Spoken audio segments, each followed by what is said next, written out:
Hey, and welcome to Vineyard Vlog. This is Andrew Lazorchak, and we are here at Guilliam. I'll check the pronunciation a little bit, but I think it's Guilliam Winery, and they are up in the hills off Spring Mountain Road.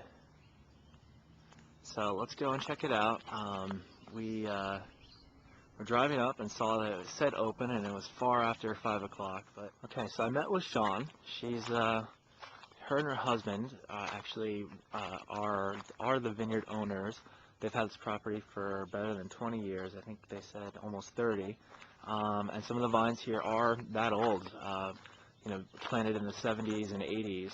And we'll actually take a look at some of them. But as you can see, it's a big sloping vineyard, and just surrounded by vines, and the house is here as well.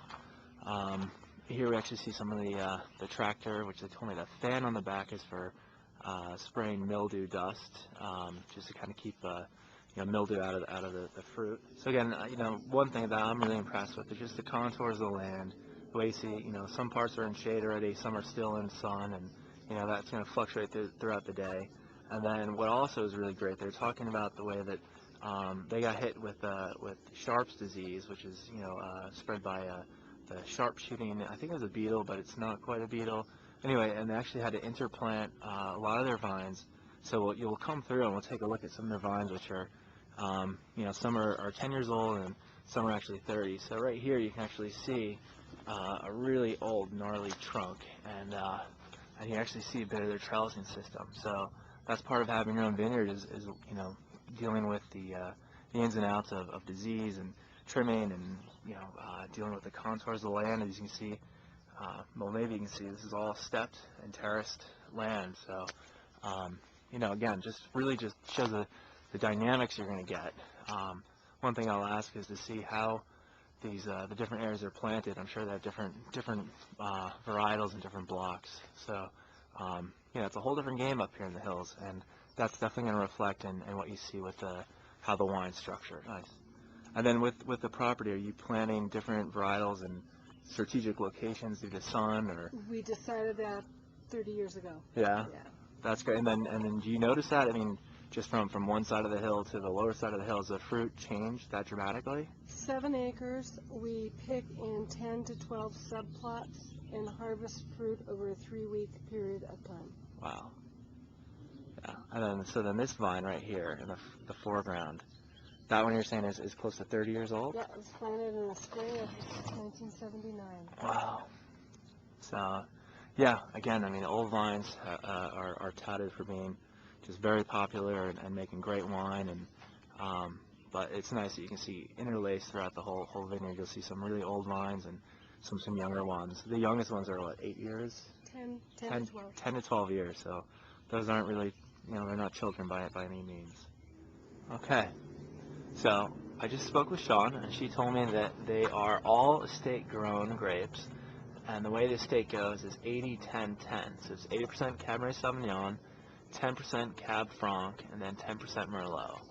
So in their tastings, they go with they start with the 04 Napa Valley Cab Sauv, then they go to their 05, which actually, when I showed up, got to taste it.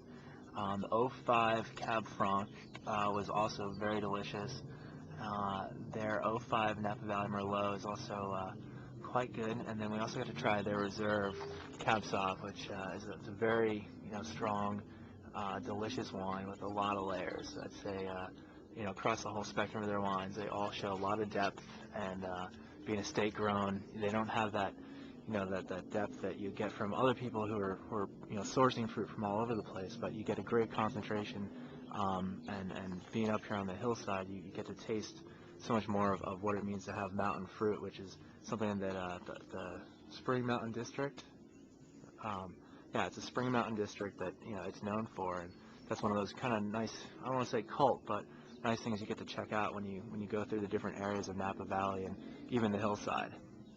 Okay, and wrapping up, I just want to take another look at the 04 Reserve, which I realized was they had an 05 Reserve out, which isn't really released yet and didn't have a label on it, but the 04 is, what would come out. And one important thing to note is that they really do hold on to their bottles, so it's 2 years in barrel, 1 year in bottle before they'll even let it leave the property.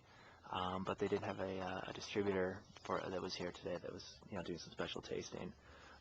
Again, I just really want to talk about what it means to be up in the mountains, and really deal with the land and just the way that the sun and the drainage and all the different things that go into the viticulture, that comes before the bottle. And that's one thing that really is a treat to be up here in the hillside and check out just the smaller vineyards that are really doing everything from start to finish.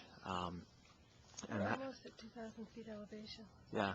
So I don't know if you heard that out there, but we're almost at 2,000 feet elevation, which is tremendous considering the ocean is not more than 10 miles as the crow flies. And but yeah, I mean it's really the wines are really spectacular considering everything comes from one vineyard, and it's a 7-acre plot of grapes. So the depth and just the texture of the wine without being overbeared with oak or any of those like poor nuances. Everything's got a great balance, but really does have a lot of that lush Napa Valley structure and character and tannin that people are looking for when they think about Napa Valley cabs. And again, the Cab Franc is also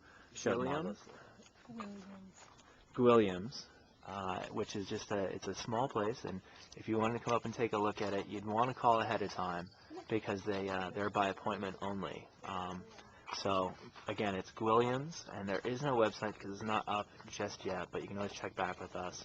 And just look them up. You'll find them in napavalley.net and what have you, and you can just call ahead and they'll give you a tasting, and they're great people here.